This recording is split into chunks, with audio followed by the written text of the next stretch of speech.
National Signing Day was yesterday. What? Yes, National Signing Day was yesterday. Don't tell anyone. Keep it a secret.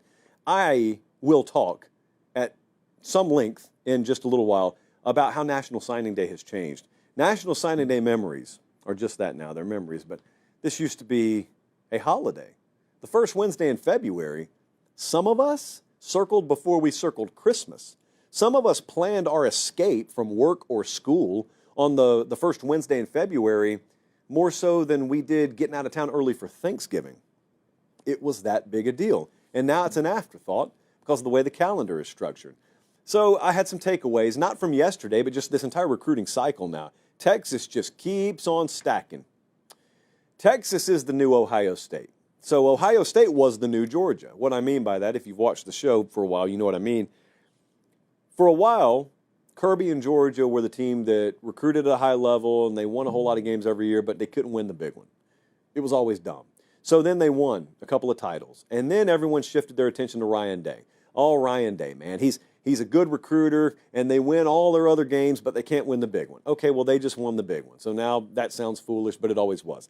Well, now guess where their attention's going? It's going to Austin, Texas, and it's going to Steve Sarkisian, and it's going to whether or not he's going to win the big one. Look at Sark.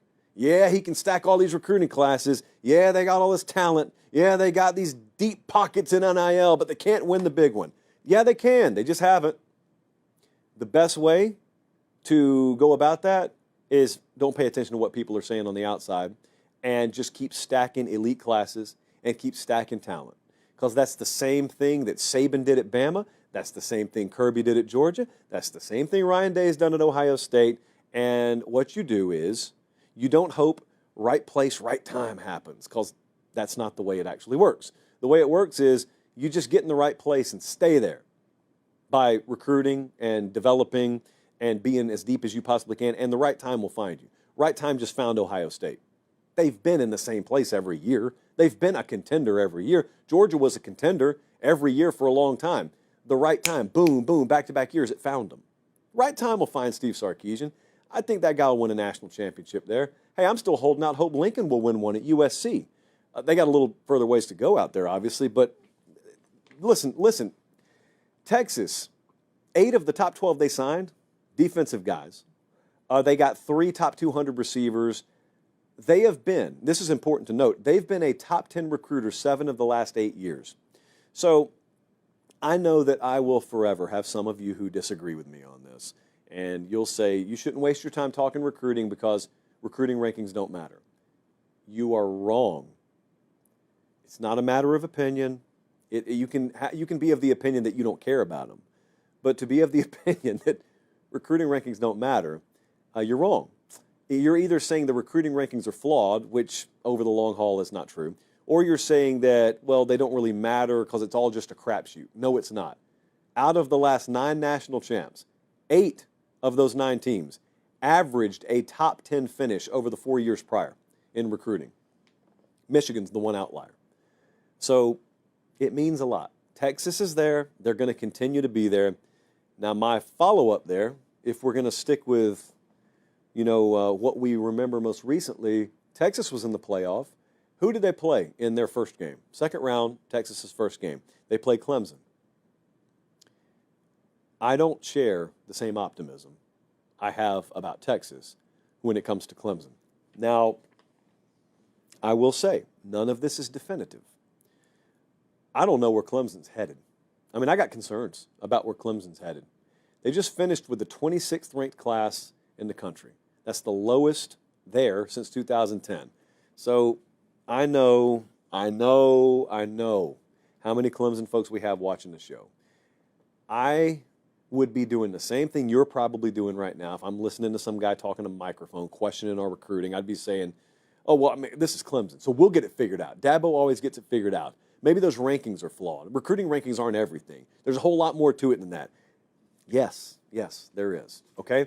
But there are also pretty inarguable trends and variables and rules in this sport. I'm not talking about you floating just outside the top 10. I'm talking about you steadily downward trending to where, you're not even finishing top 3 in your conference anymore. There's a clear separation between the level Clemson's recruiting at now and a couple of the top teams just in their own conference. And it was not that way for a while. This is not a team that goes fishing very deep in the portal either. This is 3 straight cycles.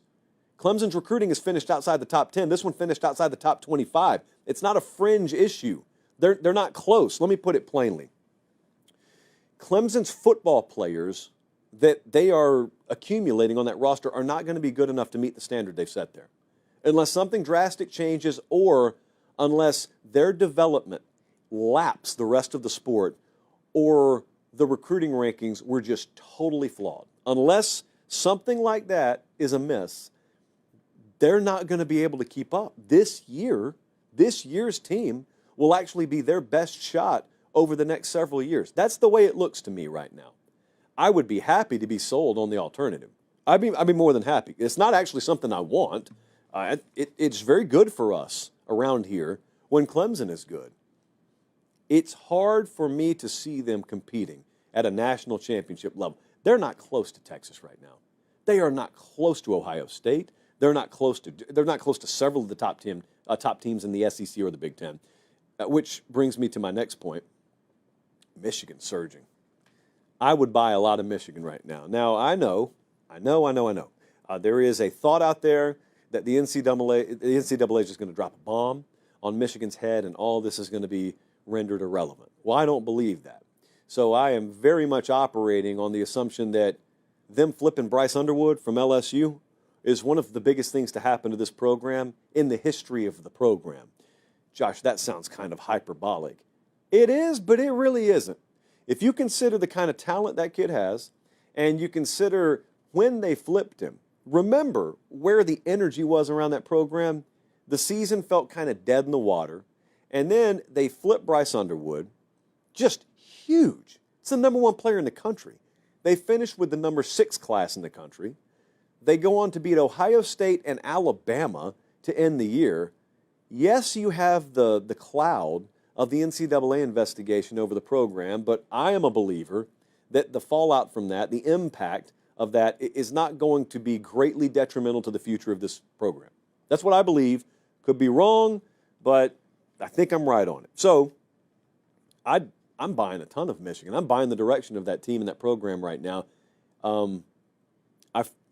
It's tough to overstate. I mean, I always think about this stuff in terms of like a future documentary. At any given point, when I'm just watching, when I'm observing college football, I'm always thinking, okay, if what I just saw is really as big as I think it is, imagine how they'll talk about that 20 years from now. I'm setting myself up here because this could be clipped if Bryce Underwood is a bust, and it'll make me look bad, but that's okay. I don't think he's going to be a bust.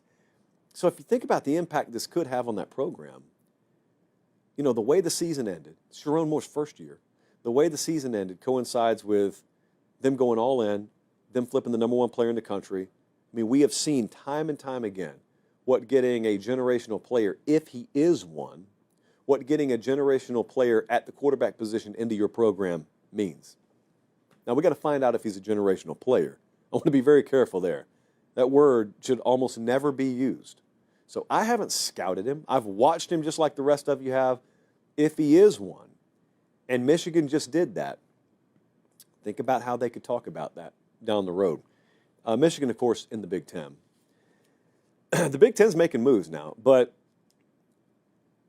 I get the impression a lot of people look at signing day and recruiting the same way they look at, you know, the sport in general, and they look at it in terms of conference versus conference, SEC versus Big Ten, Big Ten versus SEC.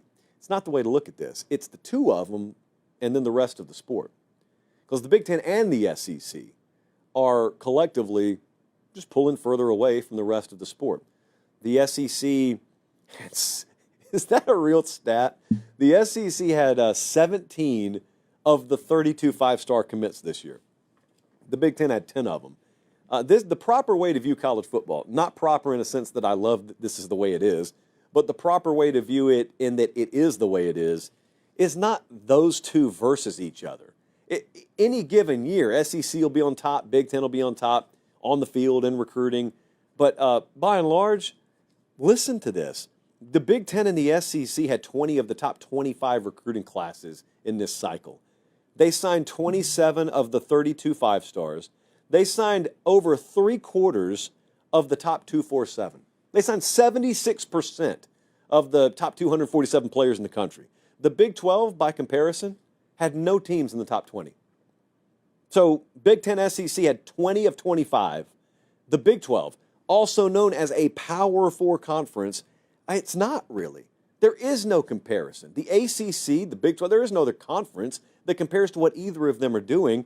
And I don't say this celebratorily. I actually wish we could go back in time, or I hope the future creates a world where there's a lot more competitive balance, because I don't think it's healthy for the sport. But it is reality in the current state of affairs to look and say, yeah, those two are playing a totally different level of football.